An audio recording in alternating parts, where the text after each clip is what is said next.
Watazamaji wa Baraza Media TV, mimi ni Thomas Sankara Malia Mungu Venas, niko ndani ya studio za Baraza Media TV kuongea juu ya situation securitaire ku este ya Republique Democratique du Congo. Hatutachoka kuwa naongea situation ya kule kwetu jusqu'à ce que kutakuwa amani. Alors na tuko tena na Reverend Pasteur Shemu ndani ya studio za Baraza Media TV kuongea situation ya kule kwetu. Kama kisi nasemaka kila wakati, kama unajua uko mtu wa parti yoyote politique, si ni media, alors uko le bienvenu, tunakuinvite kuja tufanye débat, tufanye analyse juu ya situation, que ça soit ya kwetu ku Congo, kwese ya Congo, que ça soit ya pa Canada, muko toujours le bienvenu. Basi bila kukawia, tacha nafasi kwa pastor kujitambulisha na tunaendelea na makesho yetu, lakini kama nisema leo tunaongea juu ya situation securitaire ya kule kwetu. Kama kisi mnajua ku este ya Congo kuko maprobleme, insécurité, watu wanakufa kila leo, na tunaposema watu wanakufa tunaongea juu ya vies humaines. En tout cas ni kitu yenye na konte sana, na tunapenda ile maisha kupotea watu istope, ile insécurité istope. Contribution yako ya mawazo, kuongea yako inaweza saidia leo au kesho amani kapatikana kule kukongo, maana sauti yako kama peuple ina konte pia. Basi acha tuache nafasi kwa pastor kujitambulisha, kisha tutaendelea na question zetu na mada yetu ya leo. Kama tulisema tunaongea juu ya situation securitaire ya ku Est Democratique du Congo. Karibu pastor. Na asante sana, ninashukuru kwa mwaliko, kwa invitation ambayo kwa kutumia tena, ça fait longtemps. Ndio. Inakuwa muda mrefu kabisa sialiki kwenye hii au participer kwa emission. Basi kwa hiyo nikasema wametusahau au namna gani? Hapana, tulikuwa hatujawasahau, tulikuwa unajua mambo ya television na teknolojia leo iko na avance kila siku. Tulikuwa na installer ma systeme ya en direct, parce que tulikuwa tunafanya ma emissions zetu en mode analog, lakini sasa tuko tunaenda na gisi teknolojia na tuoblige, ndio na sisi tuna avancer. Tulikuwa na pause au moins ya une semaine, 2 semaines, ndio tulikuwa tufanye ma emission, tuko najifunza ile mamitambo. D'ailleurs emission yako suivant itakuwa iko en direct. Ndio. Kwa kweli nina felicite kwanza kazi ambayo mko mnaameliore, mko mnafanya. Asante. Na ninaona jinsi hii Baraza Media iko inaendelea kuwa na inaingia watu. Watu wanataka kusikiliza kabisa nasema nini. Ndiyo. Kwa hiyo mkitangaza kitu chochote kile watu wanafikia kiasi cha kunani. Kwa kweli mimi ni kama tunavyosema, mimi ni mchungaji wa kanisa na niko hapa Canada, Montreal, hapa Montreal.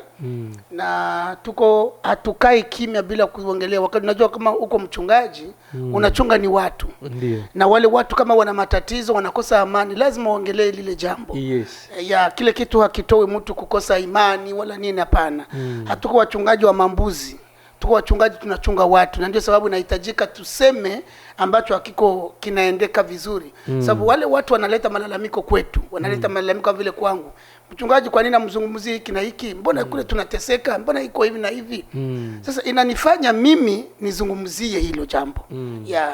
Kwa hiyo kwa wale ambao labda litakuwa yabo mara kwanza, mimi ni mchungaji Shemu na niko babu wa watoto na watoto wengi sana. Kwa hiyo ninasema asante na fitumani ya kwamba Baraza Media itaendelea kutualika na kuendelea kutoa mawazo, mchango kwa ajili ya kuendelea kwa amani katika nchi yetu hii. Huku sijui kama naniruhusu nitoe salamu kidogo.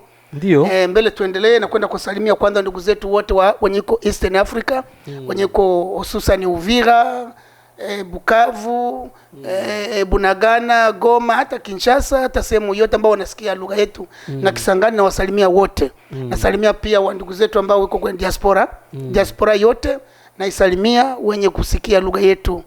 Nasalimia pia wanasiasa wenye uko nje, wenye waliweza kukosa amani katika nchi yetu, ambao wako nje ya nchi. Nikianza na familia ya rais mstaafu Joseph Kabila Kabange, wakina Katumbi, wakina Mkwege wako nje, wanasiasa wengi wako nje. Kwa hiyo wote nawatumia salamu na kusema kuraje wasiache, sababu nchi yetu inawahitaji na lazima amani kuweko, ili kwamba watoto wote wamezaliwa mdiaspora na wenye wamesoma huku hapa Canada waende kutumikia nchi yao, pia wajue kwamba kwao ni kwao na kwao kuna amani. Asante sana. Hiyo ndio ambayo nilikuwa nataka kusema kama introduction yangu. Asante sana kwa introduction yako, ni tunashukuru sana. Basi bila kuacha tuingie mu vifi ya sije yetu ama mada yetu ya leo, tuongelee situation ya security. Situation ya security kule kweste ya kwetu, RDC kwetu, kwenu na kwetu pia. Ni kwetu sisi wote. Bon, tumesikia ya kwamba MONUSCO imerudi Uvira. Na tunajua kwamba pale Uvira tangu M23 iliingia pale na wakatoka, kulikuwa wazalendo waliingia na waskari wa gouvernement ya Congo, FARDC. Tumesikia pia kama MONUSCO pia imerudia pale Uvira. Je, uko na hizo information na wewe? Ndio, kama wamerudia Uvira wamekuja kwa malengo gani, ya kuleta amani ama ya kufanya nini? Kwa sababu pale kuko deja FARDC na wazalendo wenyewe walikuwa wanasekirize population. Ndio. Kusema kweli ni kwamba situation kule kwetu imekuwa nzito kwa sababu ya kuwa na mpaka na nchi ambayo inasaidia serikali ya Kongo. Inaunga mkono. Hiyo ni kawaida. Sio kwamba Burundi fanya makosa nini, hiyo ni kawaida. Kila dunia yote inakuwa na waalie. Hawezi kuna vita inaweza kosa alie ambaye anakusaidia kuback up. Anakusupport. Ile hawezi kosekana. Hiyo ni normal. Nchi ni kama vile leo Iran ni vita ambayo iko nafanyika leo. Kwa hiyo Marekani nayo inaamua kumsupport. Yaani Israel iko na msupport kusudi wapige Iran. Kwa hiyo hakuna kosa Burundi lifanya kusema jiunge na nani. Kisiasa ni vile tu kawaida. Na hakuna kosa pia wa M23 nao baFC nao Kagame Rais Kagame au Rwanda kuwaunga mkono, kwa support yani na Uganda pia kwa support. Kwa hiyo hiyo ni kawaida ya nani yote. Ni kama vile uko kwenye mji au kwenye avenue una jirani wako na kwa kusupport wa parcela nyingine. Hiyo ni kawaida. Sasa nikienda kungambo yetu sisi specific hali yetu ya Uvira imekuwa nzito kwa sababu ina mpaka. Territory ya Uvira na mpaka na hizo nchi. Ina mpaka na Rwanda, ina mpaka pia na Burundi. Ndio kwenye kama vile hali yetu imekuwa nzito kidogo. Sasa wakati ni M23 iliomba, yeye ndio aliandikaka. Wakina nani wa revolutionary wanango waliandika barua kuomba Umoja wa Mataifa.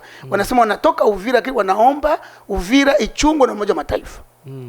Na hilo serikali ya Kongo litamani kukataa, lakini ikaonekana ya kwamba kufuatana na kilichofanyika pale, kufuatana kule kwetu wanapachukua kama vile nafasi ambao kuna washapatia bana watajia kama ni ba extremist. Bana njo kitu ambao Umoja wa Mataifa iko na imetubandika kusema kwamba tuko ba extremist. Basi ndio akakubali maoni ya AFC/M23 kwenda kujiinstall wapi? Bakamate Uvira ville.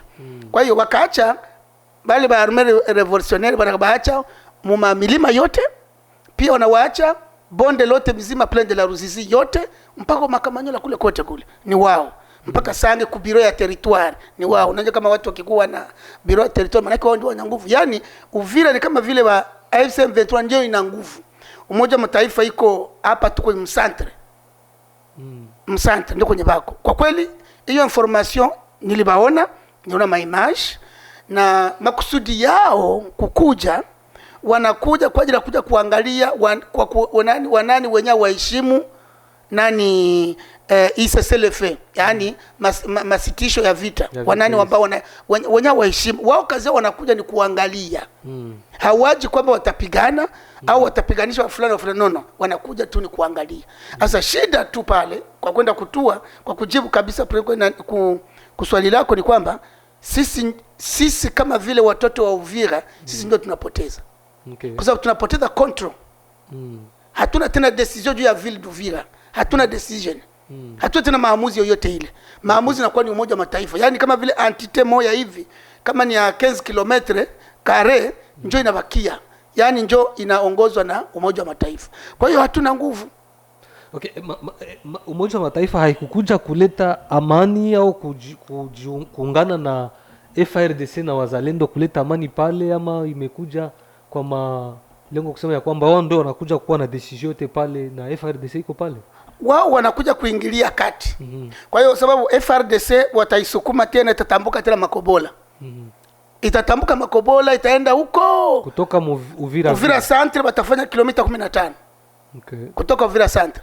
Kisha tena kutakuwa kilomita 15 kutoka Uvira Centre kwenda sehemu kwenda Kiliba, bakifika kama ni sehemu fulani kule, baraambia M23 nisimamia pale. Kwa hiyo Umoja wa Mataifa ina control kama vile itakuwa ina control kama vile 30 km ya circumference. 15 huku, 15 kule. Kwa hiyo ndio ambao wanakujia kufanya. Okay. Ndio. Lakini hawakuja kuleta amani, hapana. Wanakuja kuangalia nani mwenye haheshimu ile mikataba ya ya sesele vama kusitisha mapigano. Umesema ya kwamba kila nchi inakuaga na alie ama mtu wa kuisupport upande wa vita, kama gisi Marekani na support Israel na support Marekani. Israel na support Marekani kwa kumpiga Iran. Na wamechangia kumpiga leo. Yes. Leo tuko 22 nao tuma mabomu.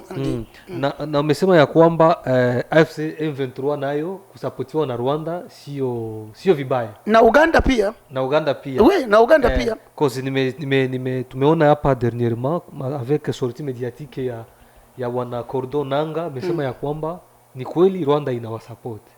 Lakini kama Rwanda ina support M23, AFC M23, malengo yao ni kwenda wapi? Kwa sababu Kongo iko na rais ambaye alichaguliwa na wananchi, lakini vita imetokea na ya AFC M23 na ikisapotiwa na Rwanda na Uganda pia. So, malengo ya AFC M23 ni kwenda wapi? Ni kutaka kufanya nini? Malengo siwezi nikaingia ndani yao sana kujua malengo yao sana, lakini nikiangalia jinsi wanavyoongea, wanavyozungumzia, makusudi yao ni kwenda Kinshasa. Washaka itangaza. Okay. Hiyo ndio makusudi yao. Wanataka kwenda kutosha utawala wa bwana Chilombo Antoine Tshisekedi ambaye ni rais wa sasa wa Kongo. Kwa nini watoe wamtoe na alichaguliwa na raia, kama gisi demokrasia nasema mtu akichaguliwa na raia lazima wanaacha na maliza ile manda yake, kisha maelection zingine mwingine akijipresenter kama vile kandida akipita naye kwa nini kumtoa kwa kinguvu vile kwa silaha? Wanataka kumtoa kwa sababu haishibu tena katiba. Hatumiki katiba. Okay. Alikamata katiba kaitia pembeni, na hata hii election ambazo zimefanyika, uchaguzi uliofanyika 2023, hiyo uchaguzi ilikuwa ni uchaguzi wa wizi. Hiyo ni moja wapo tena ambayo imefanya. Kwa sababu mashine sote tuliona ile uchaguzi ulikuwa uchaguzi, hata mkiona kwamba mashine ya kufanya uchaguzi iko ndani ya nyumba ya mtu, machine de vote. Kisha mnasema kwamba kuna madepita ambao wamekataliwa kwamba waliiba, kisha yeye rais akuiba. Hiyo ni moja wapo pia imechangia. Imekwenda kutia mambo pale. Kitu kingine ambacho kinasababisha ni kwamba nchi haiongozwi tena kiinchi. Nchi inaweza ongozwa sasa kinani kikataba. Hapana kikatiba, kataba yetu. Yaani kama vile ni watu wa sehemu moja njoo wenye wanaongoza utawala kwa sasa hivi. Kama vile ndio wanasema utawala wa kimabavu, yani le dictature. Sababu sasa lema inakuwa utawala wa ukabila. Kwa sababu hata nomination, ukiangalia hata nomination zilifanyika, nifuata RTNC jana, walikuwa wakati Tina Salama alikuwa anafanya comment on dit les mandataires en français, wale waongozaji wa company fulani za serikali. Ukiona jinsi list ambao wametajwa, 90% ni watu wa sehemu moja. Hata hivyo vyote vinaleta hata mimi siwezi nikakubali hilo, kwa sababu nchi ni yetu sisi wote. Lazima kutoke vile viongozi, kuna wengine watoka labda kule Equateur, kuna wengine watatoka Katanga, wengine watoka huko South Kivu, wengine watoke huko North Kivu, wengine watoke Centre kule ku ngambo ya Kasai. Lazima wale ndio wanafanya Kongo. Lakini kusema kwamba chague tu watu wa sehemu moja ndio wanakuwa kwa nome, hiyo ndio inaleta frustration. Hata kama singekuwa nanga, hata kama hivi vita singekuweko, bado revolution singekuweko, ndani ya nchi kwenyewe kingetoka ugumuzi mkubwa sana. Kinasaidia leo Kinshasa hakuna ugumuzi, kwa sababu watu wa Kinshasa wenyewe nao ndani wako wanategemea ya kwamba revolution ikifika pale itamaliza kila kitu. Kwa hiyo mazumuni yao ni kutaka kumuondoa bwana Tshisekedi. Ile uchaguzi hawaikubali kama ilikuwa uchaguzi na bwana iko nafanya kazi yote kinyume cha katiba, afanye tena katiba yako. Lakini sasa ile maamuzi AFC M23 iko nayo kumtoa kwa kinguvu inasababisha vita kuwa watu wanapoteza maisha. Hauoni ya kwamba inaweza ikaleta matatizo kwa viongozi wa AFC M23? Watu wanasema sana mambo ya kupoteza maisha. Wanasema tu ni sehemu ya Kivu. Wanasahau sehemu ya nani ya Bandundu. Grand Bandundu. Watu wanakufa sana kule. Kinshasa kwenyewe ndio siseme. Kwenyewe nakuta mtu katikati ya barabara wanamkatakata na mipanga hivi na serikali haitafanya kazi. Ile sio kifo ile. Ile nayo ni kifo. Kwa hiyo sehemu zote wako wanaua. Sehemu zote wanaua. Kuko ile force de progrès inaua ajabu Kinshasa. Kama upande franga unapigwa mipanga, unakatwa kichwa, unaenda. Watu wengi huko wanapoteza maisha yao Kinshasa. Hiyo yote ni mauaji pia. Donc sio mauaji, sio kusema tu ni Kivu kama jinsi nimesikia bameenda ku droit de l'homme kusema kwamba 17,000 kama 7 quelque chose ambayo labda imeuawa na FCM 23 na armée révolutionnaire. Mimi nimejaribu kudute sana, nikasema hiyo nombre kwanza walitosha wapi? Wanani walifika kule kufanya ile hesabu ya kuhesabia ile nani vile? Sehemu za serikali na kuna uwawa. Kwa mfano ni kama vile mauaji ambao walisema imefanyika kwetu Uvira. Na bora ni kondoleanse kwa jamaa zetu ambao walipotea pale Uvira. Wao wazalendo, wao wanani ambao mtu yeyote akifariki mimi huwa naniuma. Sipendagi mtu afariki sababu kumpata ule mtu ambaye amefariki kumrekipere itapita kizazi kumrekipere. Ndio maana sipendi. Kwa nataka kusema kwamba sehemu zote wako wanaua. Na ndani ya serikali serikali ya Tshisekedi muna watu walioua zamani. Wenyewe walikuwa makisangani waliua. Wenyewe walikuwa mavita MRCD waliuaka. Wenyewe walikuwa mavita MRC waliuaka. Wenyewe walikuwa mavita nyingine ya huko sehemu za makolwezi waliuaka. Lakini bako leo maserikali na biko wanaongoza maparlema. Kwa hiyo wote kuua, wote walio wengi mule wanadamu mikononi, isipokuwa wewe tu journalist kama wewe ndio maana una damu mikononi na baraza media ambayo haichangii mambo ya mahene mbalimbali. Asante sana kwa kukusikiliza. Nasikia ya kwamba kule upande wa M23 hiyo effective ambayo imetolewa kule Geneva unadute nayo kama naidute kabisa. Okay. Naidute kwamba sio kweli. Kwanza maeneo kwenye wangapi walifika wangapi walifika Kishishe? Wangapi walifika Masisi kufanya kurepertorier bale batu walibenye serikali tupanga bombe kaua Masisi? Wangapi? Sijui nani mwalifika pale kufanya ile rapport. Bamtaye jina aliyefika kule kufanya ile rapport. Lakini ekipe ya watu bagani? Kuko Croix Rouge ambayo iko inazika wale watu. Nafikiri kupitia Croix Rouge wanaweza kuwa na nombre effectif ya watu ambao wako nafariki. Mwenye alishakufa hata hawezi sema nani aliyemuua. No, nasema ule wakuzika ule. Hii shirika ya Croix Rouge ambayo iko nazika watu wote. Ile shirika kuzika watu. Haikuwa hiyo ndio inapaswa sema huyu kisi hii risasi ni ya serikali ama hii risasi ni ya M23 ndio liua hii. Lakini yeye anachukua tu anaenda zika. Unafuata kwa mfano Uvira, nasema kwanza kwa mfano Uvira. Batetro ukweli watu huwa useme. Kabla vita M23 fike kwetu. Tulikuwa tunafuata vitu. Kulikuwa kunakuwa mauaji mengi sana. Mtu anamuua kwa sababu ya simu. Mama anauawa, walio wengi waliuawa sana. Mbele ya pale. Na pia kulikuwa mamaiti morgue. Wakati ya M23 fika kulikuwa mamaiti tele. Wakati wanaanza kuzikusanya zile maiti zote na ile kukimbia watu kwenda hivi, ni kweli lazima baende kupatia force commune parce que walikuwa non identifié. Wanapata kubazika sehemu moja. Donc ile force commune anasema ibaliona na anaweza kubaliana kwamba iko sababu kulikuwa mamaiti mbalimbali zilitokea non identifié na benyo ile mamaiti bakujipresenter kwenda kuzirekipere kwamba wazike watu wao. Sasa kutia ile force commune mimi siwezi ikataa, inaweza kuweko. Lakini kusema kwamba ile wale watu waliouawa wote ni wazalendo ndio waliwaua na kataa hapana. Ya kwamba wale watu waliuawa tu Selemana nani na basoda wa serikali, mimi naweza kusema hapana. Eske wale watu waliouawa pale Uvira wote waliuawa tu na FCM 23? Hapana. Hiyo yote nilikuwa nasema hapana kwa sababu wote walichangia hizo vikundi vyote vitatu. Inawezekana vilichangia mwa hizo force commune ziko kule. Iwe kote M23, iwe kote nani wazalendo, iwe kote soda wa serikali, wote walikuwa mle vurugu pale, lakini kuzingishia tu kikundi kimoja pale, ndio nimesema nimekataa hiyo 17,000 ya kwamba tu ni si watetei, lakini tuwe logique. Tuwe logique. Hawezi kusema tu ngambo moja tu wanaua na ngambo nyingine nako kwa banaua. C'est faux. Okay, nilikuwa Ottawa kukutana na ministre wa communication Muyaya na ministre wa droits humains kwa dialogue yake ambayo amefanya, kwa conference ambayo amefanya na communauté congolaise hapa Ottawa, Canada. Amesema ya kwamba nyinyi watu wa PPRD mko mnahitaji dialogue, lakini hamuko mnakondane agression iko nafanyika na AFC M23 na hamuko mnaikondane kwa materiere zote wako wanaseme kule kuua watu na mambo ingine. Comparativement na Dr. Mukwege ni wa chama kingine, haiko kwa serikali, lakini iko na kondane ile agression ya Rwanda kwa serikali ya Kongo. Pia akasema ya kwamba hata Martin Fayulu iko na kondane ile agression ya Rwanda kwa Kongo. Kwa nini nyinyi watu wa PPRD hamuko napenda kukondane ile agression ya AFC M23 kwa gouvernement ya Kongo kwa mauaji ambayo iko nafanyika kule? Kwanza mbele nifikie kwa kujibu kwa hilo swali, nitalijibu liko la mzuri sana. Ndio.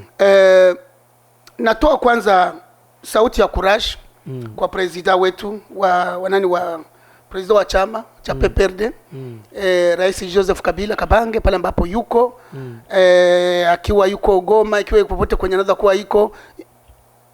Nasema kwake kwanza felicitation et courage. Nasema aussi courage, felicitation kwa vice president Minaku, Espeshadari na ba nationaux bote, ba membre bote ba Federation Canada na ba executive bote kwenye bako en Europe partout, batu yote ba PPT ma execution zote na bapate kwanza felicitation, courage. Il faut toujours kusimama kwa ajili ya kutetea haki ya maana. Na sasa nijibie hilo swali sasa. Unajua umenianza kwamba umeniita mbele kama vile mchungaji na kweli niko. Sasa mimi kufuatana na nosio jinsi nilizofunzwa, nakuaga sensible kumamo sana maneno. Niko sensible. Niko très sensible. C'est pas kile, haiko kila neno ndio naweza nika appliquer kwa kila kitu. Ministre Muya ya kusema kwamba il faut condamner le Rwanda. Mie siwezi condamner Rwanda parce que je ne suis pas le juge. C'est le juge qui est capable ni judge ndio anaweza ndio anatoa mo condamnation. Ndio kudenoncer ile agression ya Rwanda kwa gouvernement ya Kongo. Ni watu wa PPRD. Kudenoncer sasa zinakuwa tofauti na parce que mimi najua hiyo narrative yao wanapenda kuisema il faut d'abord condamner.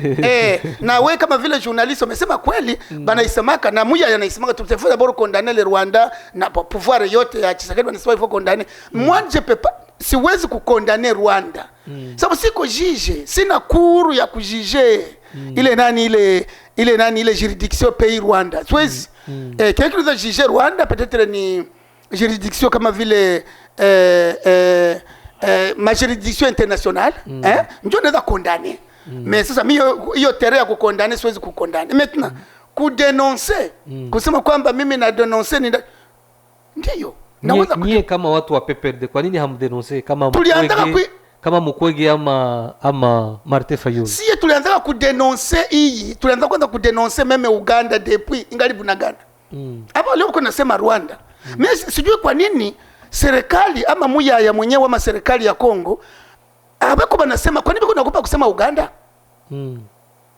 Kwa nini? Ni kwa sababu bako accomplice na Uganda kungambo ya kule Nord Kivu, kule nani sehemu za Beni. Okay. Sababu kuna makakao, anashamba za makakao Uganda anaziangalia pale na bana banachangia mwa ile kusema kwamba banasaka EPDF pamoja na huku Uganda na kwenda kuelezea kwenye vifaa vyote vinapita kama unaweza kwa vifaa iwe petroli iwe nini habipita ya kwenda kwa AFC habitoka Rwanda. Binapita ni Bunagana kutokea Uganda Kampala. Unajua namna gani? Kwa nini? Unajua namna gani mchungaji kama inapita kule ni kwa informer, je suis un homme politique. Okay. Et je suis tellement très informé, ninajua kile niko nasema. Na nakisema kwenye media na yona Waganda wanasikia Kiswahili wanajua, iso informe. Ni frontiere ya Uganda ndio inapitisha vitu mingi. Uko nasikia? Kwa hiyo leo hii ilikuwa juzi. Wametangaza ya kwamba Uganda imekuwa number 1 kwa kuproduction ya ore. Ina jamais été. mbele ilikuwa wanasema ni Rwanda lakini wametangaza juzi hapa OMS production mondiale ya nani production mondiale ya oro number 1 mu Afrika Central ni Uganda kwa leo. Sasa hiyo oro inatoka wapi? Ni ile sehemu kwenye yeye anasimamia kule. Sasa serikali ya Kongo ndio kunasema kwamba hao watu ni ba complice. Donc wanataka kukuambia wewe ndio ukondane kisha hivyo ndio wanakula. Hiyo oro iko napita Uganda manake ni oro yenye iko inawasaidia wao wapate pesa wauzishe wafanye vita. Kwa hiyo mimi siwezi nikaa ndani ya hiyo nani ya muya tushaielewa. Mimi siko judge, ile nimesema kwanza siko juge kwa kuweza kujije un pays, sina ile uwezo. Lakini kudenoncer mabaya naweza kuidenoncer. Usikobe mabaya c'est pas seulement inafanywa na nani na Rwanda, hapana. Parce que ile kusigmatize inchi moja njoke mimi sisi watu tunakatala. Sisi watu wa PPRD. Tunakatala kusema kwamba kusigmatize Angola iko nafanya mabaya. Ilifukuza juzi des milliers de Congolais watu biko nalala nje. Unafuata mzuri? Ba Congolais biko nalala nje. Ya majority bali ba Congolais haiko ba familia yangu lakini banakuwa bangu kwa sababu ni benzetu wa Kongomani. Bali bafukuza basampa bote kubatupa nje. Hakuna utu. Ile ni mabaya na iko ndani. Angola ilifanya mabaya. Imefanya hivyo. Hakuna sikia bako nje. Batoto biko na rowana nje. Vraiment hakuna utu pale. Ile naanza kuikondane. Ni kama vile kitu ambacho naanza kondane kingine sio tu kusema kama Rwanda, naanza kondane pia Sud Sudan. Inatutumia watu ambao biko wanakuja kutesa na kunyang'anya kunani kuescroquer mashamba kule kule mashamba za wakaaji kule nani Yakoma. Yakoma ni kunoro kule, Yakoma kule ni kunoro ni kote Equateur. Donc kila ubaya wote wa kila nchi yote inaweza kutufanyia, mimi nitaidenoncer. Lakini kusegmatize tu nchi moja pale njoko niko nasema mimi sioni mzuri. Kwa nini tu ni Rwanda? Na balishafanya na koma tena namaliza. Koma nitakondane, koma le PPRD itakondane Rwanda na mwe mshafanya nabo mkataba. Koma benzenu ba opposant kama Martin Fayulu nilisema haiko ku gouvernement na Dr. Mukwege wako wanadenonce wanasema ya kwamba Rwanda iko inaagresser kweli Kongo. Kwa nini nyinyi watu wa PPRD hamtaki kuonyesha na nini ile nafasi ya kwenu kuonyesha Rwanda kama ni kweli iko pale Kongo inaleta mafa ina support M23? Pourquoi vous voulez pas? Kwa nini hamtaki kufanya vile? Unajua habari za Mukwege, habari za nani za Dr. Mukwege, mheshimiwa Dr. Mukwege na mheshimiwa Martin Fayulu ni ba associé ba régime. Mais habiko mu gouvernement quand même. Ni ba associé, c'est des opposants qui mangent à côté. Mais ça coûte dévoiler kitu kimoja. Wakati nani Papa Tshisekedi wa Mulumba mwenye Etienne.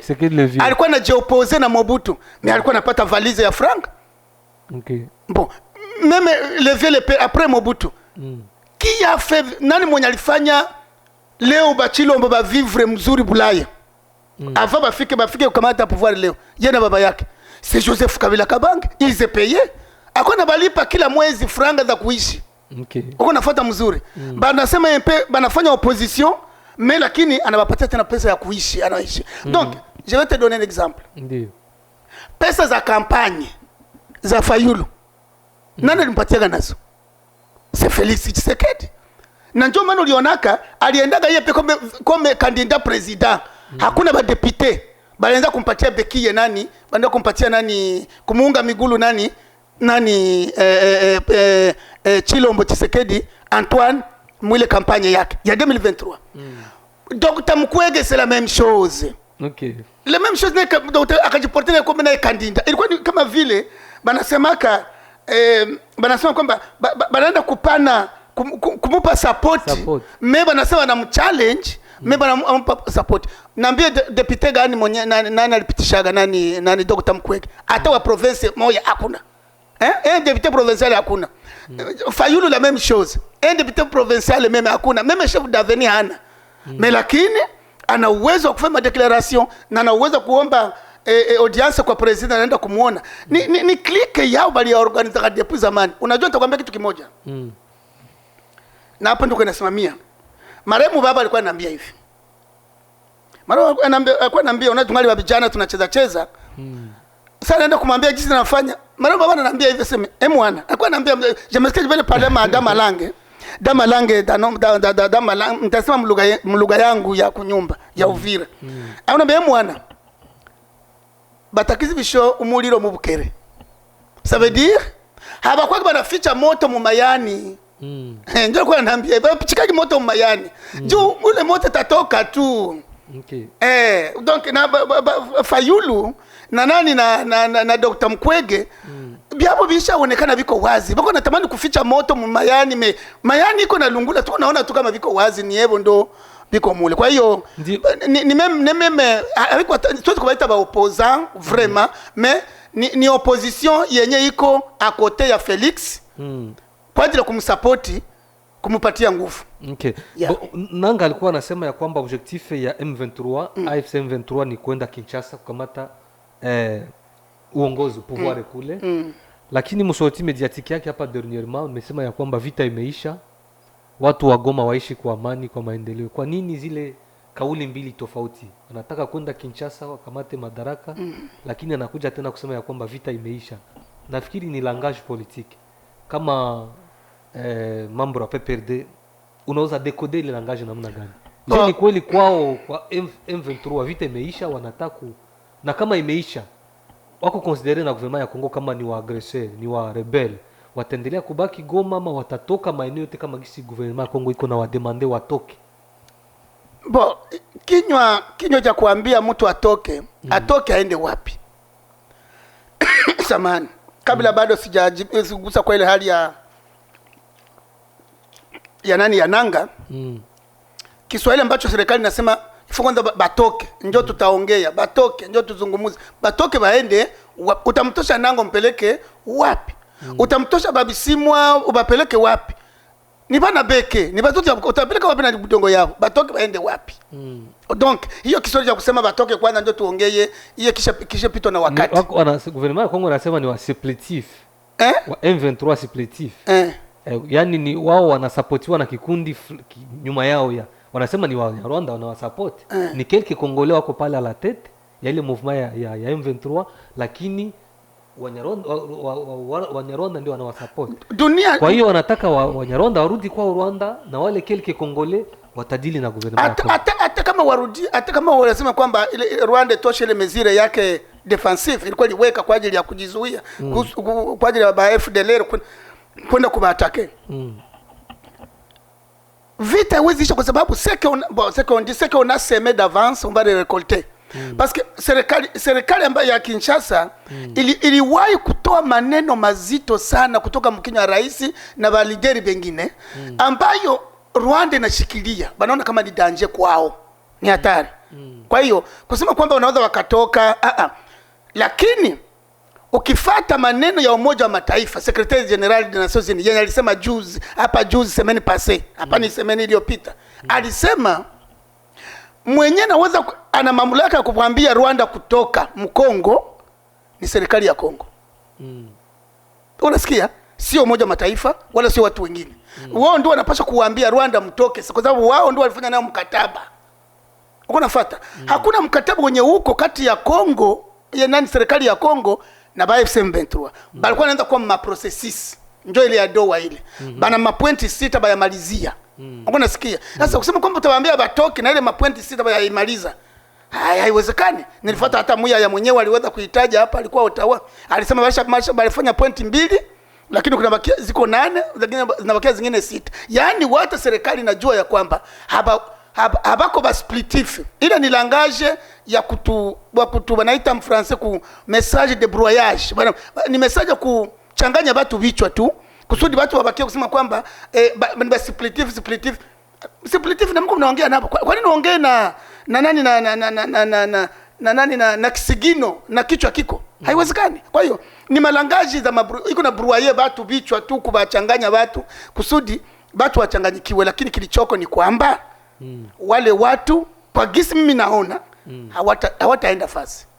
Na hatari yenye naona kule mbele ni kwamba serikali inaweza kaanguka. Okay. Inaweza kaanguka. Inaweza kaanguka njia yote, inaweza kaanguka. Kwa sababu inaenda kufika watu kunaenda huko na population kuna elewa sasa ukweli wenye serikali na uongo wenye serikali iko nafanya ya Kinshasa. Bo kuhusu habari za kusema kwamba Nanga amesema kwamba vita vimeisha. Hapana, ilikuwa ni consequence. Watu kuangalia diskuri yote Nanga alizungumzia. Kilikuwa ni consequence tu kadogo walitoshaka. Kisha wakasema kwamba vita imeisha. Ilikuwa ni ile fasi. Pale kwenye walikuwa wanaenda kutia wale wa viongozi. Ndio akasema hii espace parce que palikuwa fasi moja kulikuwa très dangereux kwa niveau ya Goma. Kulikuwa fasi moja ilikuwa ni kotesa mwenye kwa naenda kote ya volcan. Sasa kuna kuko population meme les avenues ziko kidogo mle ndani. Sasa kulikuwa bastion kubwa ya bazalendo. Kulikuwa bastion kubwa na bamwizi. Kulikuwa bastion kubwa pia na banani na baswadi sawa walikuwa ba militaire, mais c'était pas des militaires. Balikuwa bamwizi tu ba gangster. Sasa ça pris beaucoup de temps pour que banani ba FCM 23 ba réussir les quartiers. Sasa ndio bakaenda kutia kwa sababu chef d'avenue, chef de quartier wakasema hii fasi vita imeisha. Sasa kale kada ndio akakata akapeleka nani, lakini vita iishi. Vita naisha je? Kule kwetu Maminembwe bako napigana. Serikali na bombardement, serikali iko na bombarder kule. Nao banani ba FCM 23 iko na repliquer. Huku kwetu hapa nyuma Lemera hapa. Kulikuwa kule manani mawalikale hivyo sehemu za nani za Mwenga bako napigana. Kwa hiyo vita iishi. Kwa hiyo ilikuwa ni langage yale konte ile espace kwenye walienda kuinstale wale watu. Sasa kwa kuenda kumalizia Kongo, tumekuwa na matatizo ya vita siku za kutosha.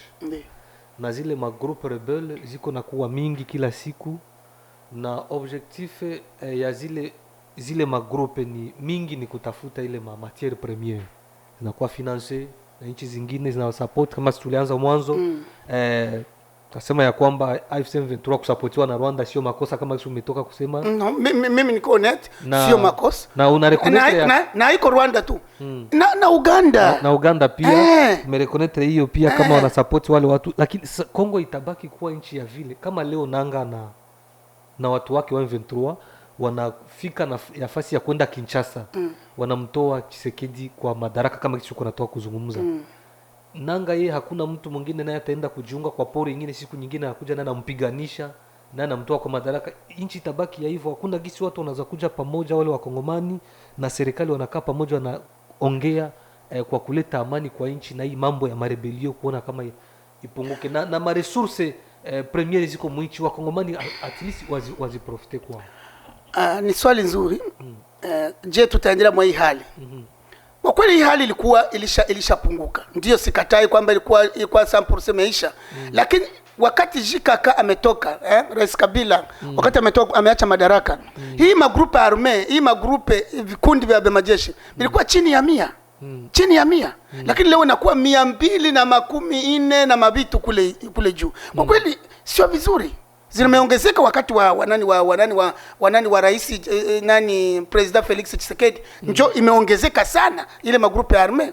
Lakini zenye ziko très dangereux wanasema ni FCM 23 ndio iko na inasababisha maafa sana. FCM 23 mustatia leo sio mimi bado naipatia. Mimi mustatia ni Umoja Mataifa naipatia na serikali ya Kongo naipatia. Haiko tena grupe ya arme. Ilishakuwa ile wanaita les partis à conflit. Mais gouvernement Kongo iko na wadenoncer kama barebebe. Hiyo ni kubroyer watu vichwa. Mais les politiciens peuvent pas entrer dans ça. Watu wanajua ma information iko mwele fasi. Ni kutuchanganya tu vitu wabakie mwa ile ligne yao ya kusema Kagame kinuti banani ndio kanatuua ni ile ligne tulibako ndio ligne yao. Ni sema kama vile mwe journalist mko na maligne editoriale zenu. Nabo ni ligne yao ya serikali yao ya kusemea ndio yao ligne editoriale ya kusemea mko akiza Selma. Ce sont des responsables de rien. Abana responsabilité yote hebo ni. Mais ndio ligne editoriale nabo yao ya serikali. Ni kusema kwamba Burundi hapana Burundi tafadhali. AFC M23 haiko groupe armé. Mkisha sinye na serikali mkataba fulani, amene protocole d'accord, bana isinye pamoja, hamuko tena groupe armé, mnakuwa ba adversaire, mnakuwa watu wa kuongelea pamoja. Kwa hiyo haiko sawa vile vikundi ambavyo viko vinachunga kamine kamoya hivi na hivi. Sasa vile vikundi vikujaje? Vikundi vya mingi Rais Kabila alikuwa anakaa kimya tu, sababu wenye kuongoza vile vikundi wa mingi bako Kinshasa. Bako mparlema. Na vile vikundi vinalipwa na tumigodi. Migodi kidogo kidogo ya kuchimba maoro ya bale wenye biko kuserikali. Hapa biko viongozi hapa. Hapa nyuko kwa leo le ministre, le député, tout sabote. Ndio bako na tumigodi tudogo kule ku est. Sasa tule tumigodi ndio banachomba mo matola za maoro, banauzisha banalipa ile magrupu ya kuwachungia bule mamigodi wabo. Kwa nini wakati mulikuwa ku pouvoir samani, mulikuwa ku pouvoir pendant 18 ans, tule tumakundi tudogo hamkutuelimine tote, mulikuwa na muda wa kutosha? No, sisi Rais Kabila aliweza kuzielimine mingi. Ni kwambia aliacha chini ya 100. Ndio zilikuwa zimebakia. Lakini alikuwa na muda wa kutosha, alikuwa na nafasi ya kuelimine. Na mule na mule chini ya 100, mko sasa magrupu zingine sasa ni maenderahamwe. Zilikuwa zinaenda kule mafore kule kwetu kule, zilikuwa mafore kule mafore za park de Virunga, mabitu gani banakaa mule, banachimba mule ndani. Ni magrupu armé. Sasa zile magrupu armé nazo mubale bandira hamu balikuwa entreteni par les autochtones bapale bakule kwetu Kongo. Manoru Kivu, Sud Kivu, iwe kote ya Katanga bako entreteni. Iwe kote ya nani ya kule yulu kunani ni kama vile Mubondo. Mubondo ilikuwa entreteni na batu yuko munani presidence.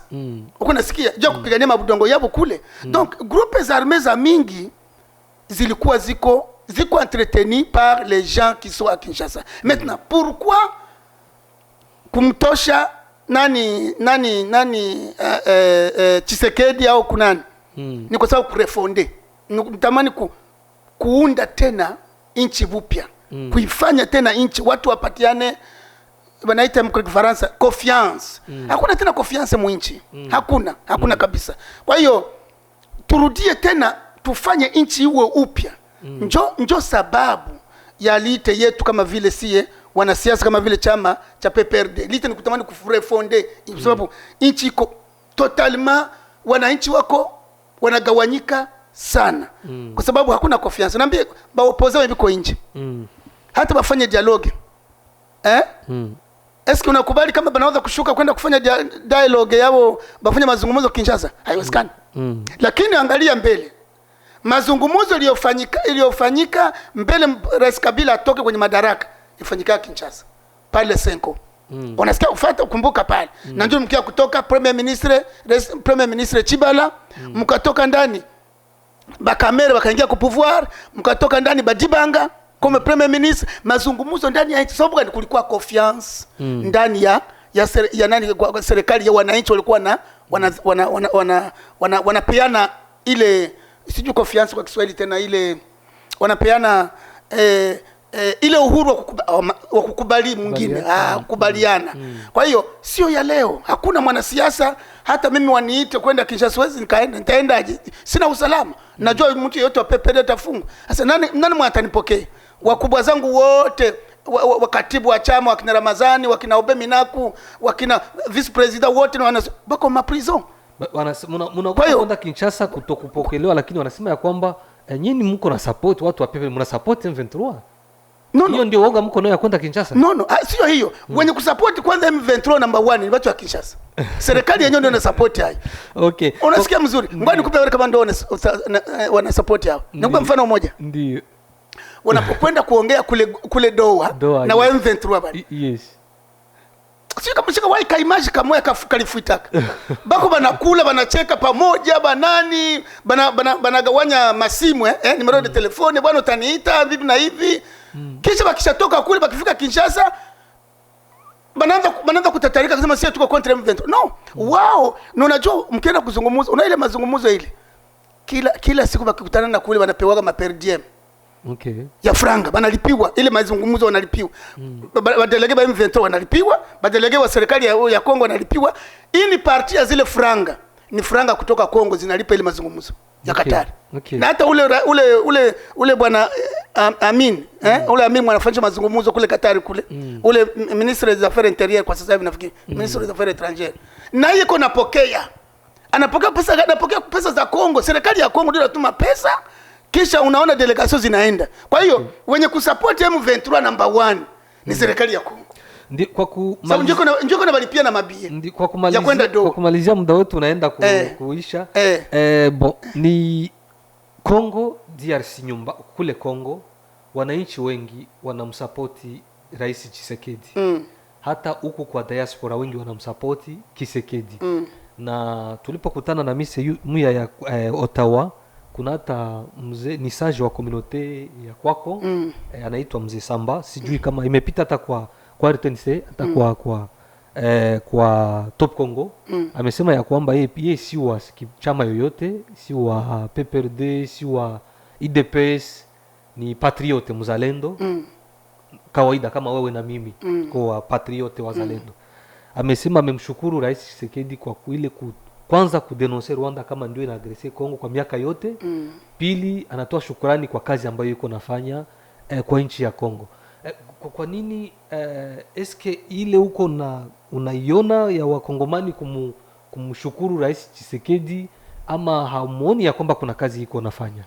Unajua, na wengine wanasema ni riski alikamata yeye kwa kuhatarisha maisha yake kudenonse kwa miaka yote. Nyinyi mmekuwa kwa madaraka miaka 18, hakuna wakati muli ile mafa ilikuwa nafanyika kule. Wasijui, najua uko mtangazaji. Narudia nyuma kidogo kusudi nifike kwa ile wewe nani ifanyika Ottawa. Kabila ametoka ameacha madaraka, Rais Kabila. Hakuna ambasada ya Rwanda kwa Kinshasa. Haikuweko. Unasikia? Hapo ndio kuonyesha kwamba hapakuwa uhusiano. Sawa? Sisi ndio tunakuambia tulikuwa hakuona uhusiano ilikuwa kati ya Rwanda na Kongo. Hapa kuweko. Wakati ya Kabila kwa miaka 10. Hakuna, haikuweko. Hakuwa mema ambasada kuweko. Hakuwa. Ambasade kama batima manyumba lakini hakukuwa ma exercice baba diplomate bakukuwa. Tulikataga ile uhusiano. Rais Kabila kakata biro ya ambasade ilikuwa. Mema hiyo ni kawaida, ni tangu zamani miaka wakati wa Mobutu ambasade hiyo ni kama biro iko pale pasa. Sasa itakuwa inafanya kazi gani? No, hapa kukuweko, ilikuwa inafungwa, hapa kukuweko. Ilikuwa inafungwa biro ya ambasade. Mwenye alikuja kuifungula ni nani ni Rais Tshisekedi ndio alifungula ile ambasade na kunomea ambasade kwenda kwa ambassadeur wa kwetu kwenda Kongo, na kunomea ambassadeur na kwa nomination ambassadeur wa Rwanda kuja nani njoo Karege kaleta fujo ya ambassadeur Karege. Si tulianza kudenoncer Rwanda depuis mwezi 18 uko nasema hiyo ilikuwa iko na kwa denoncer mais kuna Nations Unies.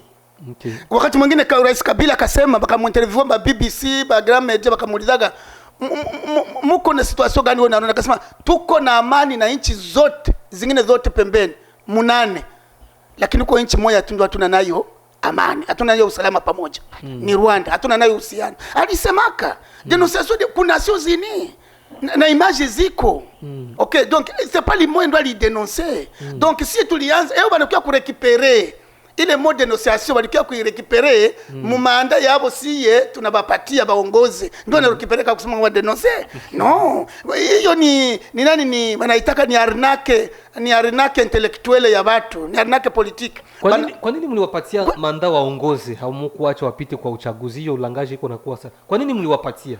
Nchi wapeanagi, nchi ni uchaguzi. No, wakati mko vizuri, unajua utawala wote ule katika nchi zote za duniani, utawala kuna kwa toujours penchant ngambo moja nasema huyu nikiondoka kupeana ama nikiondoka naweza nikampa fulani. Hiyo nakuwaka nikiondoka naweza nikampa fulani. Na yeye tulimupa tu. Hakukuwa mambo mengine, tulimupa tu.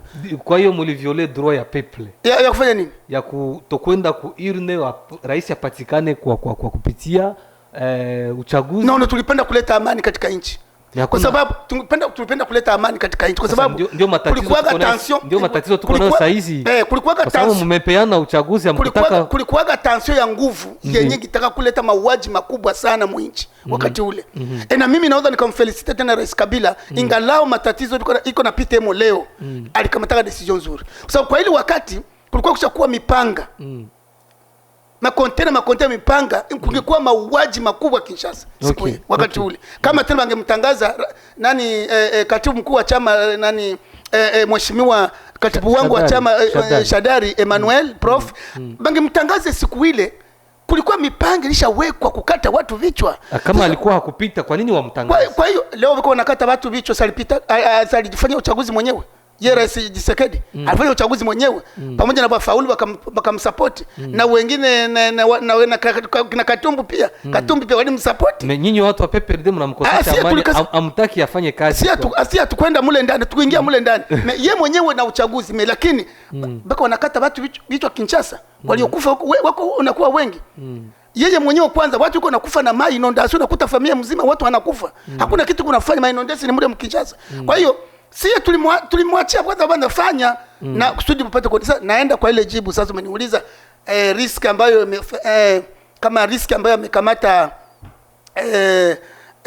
mzee Izera Samba kwa kusema kupresenter ile na kumwambia na féliciter. Écoute, j'ai dit ça avant, nilisema mbele. Nikwambia hivi, marehemu baba yangu mzee Falingo alikuwa anasema hivi. Alikuwa ananiambia hivi, mimi tukitoka kwa masomo baba alima kenda kunichangia kunyumba, akitenda kutuchongea kunyumba.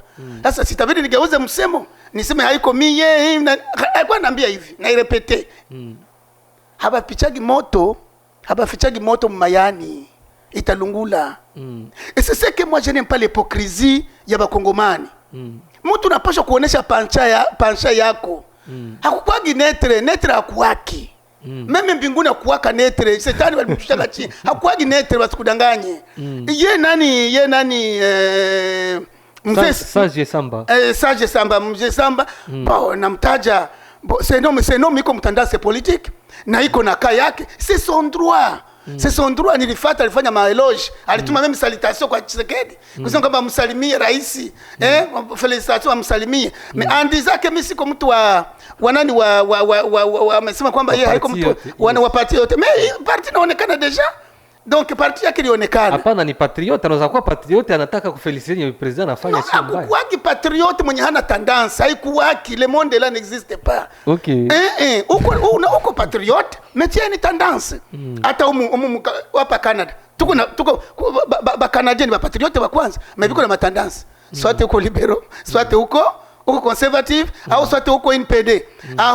Hapa Mkebeke kwanza kwenye hii baraza media inafanyia kazi zaidi hapa mji wa Montreal, vile mnene kama hii na television mnene kama hii inaonekana huko ndani. Mko ba patriote. Le Québec iko na parti politique patriote, mais biko na matendance.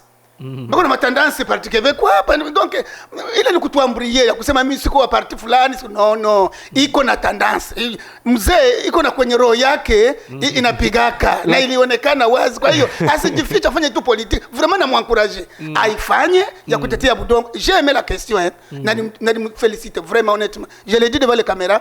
Nilimwandikia nikamfeliciter. Tu as posé une bonne question. Et question mzuri, ulifanya bien kuiposer. Mais ne siwezi kumunani maeloge zake alifanya. Siwezi kumkondane, c'est son choix. C'est son choix. Donc Benya alisema kungambo yake mie kwetu sika vile batu ya PPRD haiwezi kutuderanger kitu parce que c'est son choix. Iko il est congolais pire, anafanya choix yake. Aende kama taenda kwa Kadiosha, kama taenda kwa banye wanasema ma verite, bon ni kwake yeye. Lakini uko d'accord ya kwamba president Tshisekedi iko na soutien ya population à l'intérieur et à l'extérieur, diaspora na ndani ya nchi, diaspora wanamsoutenir diaspora msoutenir. Ni quelques personnes okay. Hakuna watu wa diaspora msoutenir Tshisekedi. Lakini hata Donald Trump alifeliciter na maonyesha kama ni president mwenye anafanya kazi. Basi mwenye alimletea mali mu mikono. Wewe kuletea tu faranga tu hizi zinakuja tu enjoy hizi. Sio mwambie mwenzako bwana uko courage vraiment kuniletea vitu ya hivi. Unaona? Meme Trump hata aende. C'est l'Amérique qui gagne.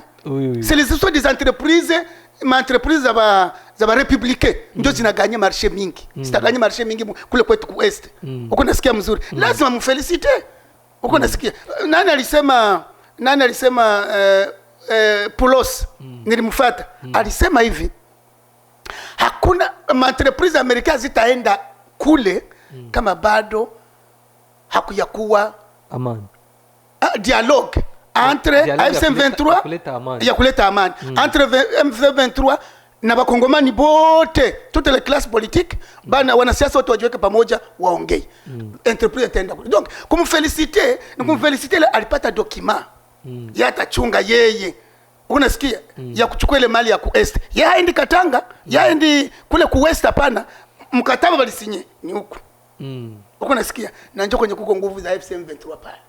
Kwa sababu mwile mkataba kuna pasha kwa ni brigade ya kuchunga ile ma investment zote bata ile ma investment yote pale. Or nani AFC M23 sendo wa revolutionnaire baku jeshi letu litachunga ile mali. Basi kwa kumalizia pasere muda unaenda, tumalize na question ya kuna information ziko sur les réseaux sociaux pour le moment, na hata kama gouvernement ya Congo hayafanya communiqué officiel na M23, lakini kuna semekana ya kwamba mwenye alikuwa msemaji wa AFC M23 Willy Ngoma amefariki. Sijui kama hiyo information uko nao umeona kwa réseaux sociaux, na hii habari umeipokea namna gani kama mmoja wa watu wa PPRD?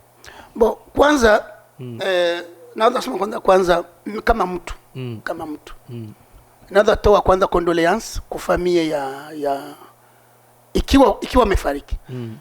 Ikiwa amefariki basi washamuua, hii itakuwa 11e fois, lakini na kuzikwa. Television kubwa zenye ziko international zimekomunike pia kama siju mimi sikufuata kwamba amefariki. BBC, okay. France 24 samahani. Nitaka kusema kwamba ikiwa kama amefariki, ikiwa nyoka tujua conditionnel parce que sikuona kwenye mazishi iko na kila kitu. Ikiwa kama amefariki, natoa kwanza condoléances la famille ambayo imepoteza mtu. Huyo ni mtu. Alikuwa baba wa watoto, nafikiri watoto 4. Condoléances pia kwa bibi yake ambaye iko Goma. Kama ni vile. Kwa kweli ni uchungu kama mtu. Ni kama vile baba wa familia kama mimi kupoteza mzazi au kupoteza bwana au kupoteza bibi, sio kitu mzuri. Ingine kote ni kwamba kote Kongo tunapoteza. Okay. Parce que Congolais kisha Congolais mwenye anakufa. Kiswa militaire, kiswa awe mzalendo, awe nini mshikasila yote mwenye anakufa ni Kongo ndio napoteza. Lakini alikufa. Hiyo ni nasema hiyo ni ya kwanza. Anakufa kama rebel, kama agresere wa Kongo. No, ni mkongomani. Ni mkongomani na alikuwa pia membre wa UDPS. Ni UDPS pia condoléances kwa UDPS. Alikuwa membre wa UDPS? Alikuwa membre wa UDPS. Okay. Condoléances kwa UDPS. UDPS imepoteza. UDPS Tshisekedi ndio imepoteza. Parce qu'il a été aliwahi kuwa garde corps wa Tshisekedi le père na kuformer manani mamilizi. Donc UDPS imepoteza. Kwanza pale imepoteza. Kama membre wa UDPS atapiganisha tena UDPS pouvoir cause. Hapo sasa ndio hapo sasa hiyo kesi tutaenda kuleta tena vya mingi. Tena kuleta tena vya mingi na unaniambia kwamba tunaenda kufika tena mwisho. Kwa hiyo nitaka kusema kwamba alikuwa UDPS imepoteza. Willy Ngoma kama ikiwa amekufa, Sio M23 imepoteza? Kwanza niko naenda hapa. UDPS imepoteza. Sababu alikuwa membre wao. Bo, na alikuwa garde corps wa mzee Mulumba Tshisekedi le père. Hiyo kwanza napoteza. Kungambo maintenant ba révolutionnaire nabo natoa message ya condoléances. Ikiwa ni conditionnel. Ikiwa kama amefariki, kwa kweli natoa pole kwa Nanga, kwa ekipe yote politique ya nani ya AFC M23 tunatoa pole. Kwao hiyo ni kupoteza military. Lakini sasa mimi kwangu gisi nimeipokea sasa. Gisi nimeipokea ile message. Mimi kwangu haiwezi kunishitua, c'est militaire. Alikamataga engagement kwa militaire. Na militaire anapreta serment ku drapeau. Ni kufa militaire rebelle. Ni kufa au kupona. Unasikia mzuri. Ni kufa au kupona. Kwa hiyo kukufa kwa le terrain et militaire ni kawaida. Hapo ndio nimeipokea pale vile. Mais kama mzazi ndio nimedetaye kama mtu. Nimedetaye kusema nimepana mapole. Lakini kusema kwamba alikuwa rebelle. Mais il y a beaucoup de rebelles aussi mnani gouvernement Kinshasa. Les gens se rebellent avec les constitutions. Batu kuna jirebelle na constitution. Lui-même président Chilombo mwenyewe yuko na jirebelle, alijirebelle na constitution. Lui-même il est rebelle. Amekufa kama agresseur wa nation tuseme vile. Yeye aliagresser nation. Ben oui, iko ni rebelle alikuwa. Kama mkongomani atagresser. L'agression ni ingine pare kwanza kikundi kingine cha kutoka nje ndio kuagresser. Lakini yeye hakuagresser iko mwinchi anatetea, alikuwa anatetea haki kama mwananchi. Kama mimi kama vile mtoto wa Uvira mimi ni agresser Uvira. Na njoo kwetu siwezi kuiagresser. Aduka. Kwa hiyo kuna malangaje zimoya bako balituweka mo batu mubichwa banani batu ya Kinshasa nani ministre muya avec sa bande de communication ina hante batu ni faso batu abako tena ba réfléchir kujua neno hii maneno banatuambia est-ce que vraiment ndio hivyo. Donc nani Willy Ngoma hakukuwa agresseur. Il était révoltant. Moi révolté contre la gestion ya nchi yake. Parce que hawezi kujiagresser yeye peke, il est congolais. Mtoto wa Goma, mtoto wa nani wa Bakongo, hawezi kuagresser nchi yake. Alijirevolte contre le pouvoir en place. Mais wanasema à travers yeye mafa watu wengi walipoteza maisha, tusama communique zake ilifanya watu wanakufa wengi, na ndio wanamuita agresseur rebelle. Alikuwa anafanya watu wengi wanakufa. Mnaanza kujua centaines de personnes balikufa Goma avant nani bakuibangali bunagana. Des centaines de personnes batu walikufa kwanza bale ile église kanisa mzima bazalendo bote wanabo toute une église ya bazalendo. OK. Est-ce que ile haiko tiweri? Ibale bakuacha ma famille. Donc c'est juste seulement c'est Willy seulement balionaga Willy seulement c'est Willy Ngoma soki atiwe.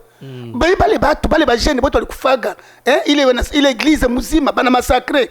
Avec les gars de présidentiel da Chilombo yenye ilikuwa Goma. Ile ilikuwa mauaji donc ile ni mambo watu wako naua sehemu zote. Kote gouvernement banaua na kote kwenye kwa revolution nako biko banaua.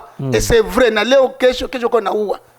Kisa kesho peux dire kwa hiyo ngambo ya hivyo. Kwa hiyo hapa juzi baliua Katanga tena. Baliua hapa juzi hapa mercredi. Baliua karibuni 10 personnes. Est-ce que iko mauaji? Mbona hii kuua kwetu imekuwa kama slogan? Tunaanza kuchukua maisha ya watu kama vile itaisha wakati gani kwetu? Itaisha wakati gani? Na nyinyi watu wa PPRD pourquoi hamwezi kuongelesha labda watu wa M23? Ni PPRD ni parti ya mkubwa, na aliyekuwa rais wetu wa zamani Joseph Kabila ni mtu ambaye iko na nafasi ya kuzungumza kwa nanga nasikiliza. Kwa nini watu wasikae chini walete amani? Parti ya nanga, parti ya Kisekedi wakae chini wazungumze amani, kwa watu waache kufariki vile. Benye banakosa kuleta amani ni serikali. Okay. Serikali ndio haitaki kuleta amani. Yani gouvernement ya president Chilombo Kisekedi avec toute sa bande ndio wanataka kuleta amani. Unasikia? Bali mpatia, mimi najua angekuwa mtu mzima angerespecte tu ile parole kisha binaisha. Parole gani? A démissionner. Okay. Bali mwambie tu a démissionner, hautaweza. Hata twende kwa mazungumzo tukupatie ingine transition, hautaweza. Unasikia? Donc yakiacha tu na hii maiwaji inaanza punguka. Ile ndio nitakusema. Resign. Asante sana Pastor kwa itika mwaliko wetu. Asante. Na tunafika mwisho, lakini kabla tukulotire hii emission yetu, leo ni mwisho wa février hapa Canada. Février mwezi wa pili ni kama mwezi wa kucelebrate histoire des noirs. Kwa mambo yote walifanya hapa Canada kusaidia kujenga hii société, parce que à travers ma information nilipata livre nilisoma tu, ma livre nilikuwa nasoma juu ya kusema ya kwamba tutaigusia pia baada ya kumaliza emission. Nilipata ya kwamba watu weusi walianza kufika hapa avant esclavagisme. Na kuna wengine walifika hata hapa kwa société ya Quebec. Quebec haiyakuwa fondée. Wamesaidiana hata na Champlain kutengeneza hii société québécoise et canadienne. Alors moya mwisho kwa hii journée ya kucelebre journée l'histoire des noirs hapa Canada, kama kuna nafasi kitu ya kuongea par rapport ya ni vizuri kucelebre, mais tanto mimi nakuwa naiona kama vile tufanye kitu tu, kwa sababu kuko ile discrimination systemique, ile discrimination ya chini kwa chini. Ingikuwa banapatia yu mwezi valeur le Canadien, kama tuko na ma député wengi mu parlement na mu Sénat, kama tuko na ba député wengi mu parlement provincial, lakini banagandamiza wale weusi kwa sababu wasipande. Kwa hiyo tuko na ile nani ya systemic ya kutuweka chini, hata tu celebrate tunabakia tu muma événement, banaacha tu beusi muma événement, mais c'est vrai ils ont construit. Unasikia ni kama vile bashino na walikuwa kujenga rai. Bashino ndio walikuwa kujenga rai Canadien hii nani trait ya Canada. Ce sont des Chinois, ce n'était pas des haiko bazungu beupe ndio walifanya. Ce sont des ingénieurs chinois na watu kwenda kubakamata kule kubaleta kuja kujenga. Kwa hiyo mimi hii mwezi tangu nimeingia katika nchi hii yapata karibuni miaka 20 na kitu, siko naona kama iko naleta nini kabisa mwezi huu. Siko nauona. Lakini kama ungekuwa mwezi wa kurevendiquer presence yetu ma institution parce que naendaka tanto ma événement inakuwa mara mingi unasikia tu les noirs sont venus wanaandika vitabu mais on revendique rien, hakuna kitu na revendique kwa kuonore bale bendetu bali kuyaga mbele bakajenga hii nchi tuwe na hii kota kusema na siye dale nomination hata kuma PDG kuba nini vitu gani kama kuko unakuwa kama kota yenye kolie kubale watu kabla wa premier nation hapa. Lakini kama nyi watu weusi ambao mko nakuja hapa hamujiweki pamoja, hamuna ile unité, kuko ma communauté zenye ziko na kwa representer mu parlement canadien hapa kama Wahindi wako wanaonekana mule ndani, haiko changamoto ile watu weusi kutokuwa pamoja kuungana ili kuwa na ile base ya kutosha? Ndio kwa kweli kuna hiyo mgawanyiko. Niko d'accord na ile kukosa kuwa pamoja inatukosesha vitu vingi. Lakini angalia tulikuwa pamoja tukapitisha kataba. Kataba nani alikuwa merese wa NDG wa coordinator NDG we ni wa kwetu, si mkongomani mundande mswahili wa kwetu, tulijiweka pamoja tukampitisha. Uko nasikia mzuri, tuliweka tena pamoja hapa juzi hapa kwa election ya tulipitisha tukasensibilize ngala hakukuwa mkonte yetu, lakini tulisema tulitangaza makanisa tukasema tumvote ule kandida wetu tukampitisha. Leo iko mparlema ya Ottawa. Uko nafuata ni Olivier ni wa Grand Montréal. Uko nasikia le Grand Montréal, donc nous sommes capables de kufanya quelque chose. Tulifanyaka naye mazungumzo kwa media ya Baraza Media wakati iko nalomba ma voix exactement tulisensibiliser, on a fait nos parties et oui exactement. Leo iko mu parlement, le premier congolais noir mu parlement. Donc ili kukosa yetu umoja inatusababisha tunakosa vitu vingi sana. Kwa hiyo hii mwezi wa February leo tuko le 28 ingekuwa tungeshange namna yetu attitude, namna yetu ya kujikamata hapa Canada, yani namna yetu ya kurevandike kuomba haki. Uko nasikia na sisi tunahitaji kuwa pamoja. Ile haki kusudi tuiombe inabidi tuwe mmoja.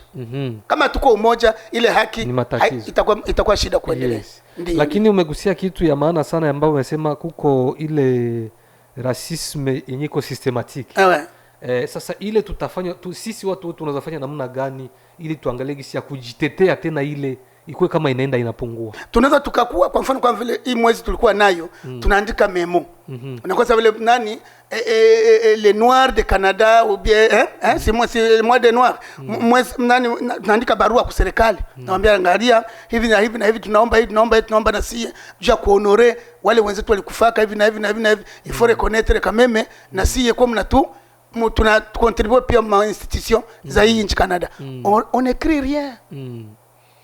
Hakuna memo tunaandikaka, hakuna memo. Ndio pourquoi ile memo isiandikwe, na kwa nini wasomi wa watu weusi wako hapa hawawezi kweli kufanya ile mazungumzo, kuandika sana na kuomba sana kupita kwa television na kuongea paraporo ya ile, parce que hakuna nafasi kwenye Mathieu Dacosta. Mathieu Dacosta ni mtu mweusi alifika hapa wakati Champlain anafika, Samuel de Champlain, na amesaidiana hata na Samuel de Champlain kufanya mazungumzo kati ya wa Faransa ambao wamekuja hapa ambao wanaitwa wa Quebecois na wa Merendier wa hapa ambao walikuwa hapa. Yeye nasikia alikuwa interpreter, alikuwa anasaidia. Lakini hakuna mahali nimeshatembea pa Canada naona wanaandika hii kama vile kwa pont Champlain tuko naona Samuel de Champlain tuko Montreal unaenda Rive-Sud unaona kuna pont Samuel de Champlain. Pourquoi hakuna kunaozandikiwa hata kitu ya kureconnaître kazi ambayo Mathieu Dacosta amefanya hapa? Sasa ndio tulisema mbele, kama hatuna kwenye umoja hakuna kitu tunaweza reclamer. Tukikuwa pamoja tunaweza tukaomba identité. Na sisi tureconnaître kuliva identité kwa tu identifier tele ile makupon kurimo ya hivi vitu gani hivi maveni moya hivi. Mais il faut que tunakuwa pamoja, le principe biblique nasema hivi. Principe biblique nasema omba utapewa. Kama ukupatia gonga utafunguliwa. Na kama bakufungula bisha sana batafungua na utapata. C'est ça le principe. Il faut tugonge, kama tugonge, kama hatuombi hawatatujibia. Na kama kutujibia tunagonga tumabiro zote batatujibia. Mais si on demande pas, le gouvernement canadien, le gouvernement québécois, manitobain, tout ça, il peut rien faire. Hakuna kitu wanaweza kufanya. Asante sana Pastor, nashukuru sana kwa muda wako kuitika tena mwaliko wetu. Asante. Na utakuja mara mingi. Okay. Mara mingi. Asante Lakini sana. wakati mwingine ukikuja nitashahidi nitafuta hata mtu mmoja wa IDPS ambaye atakuwa karibu yetu.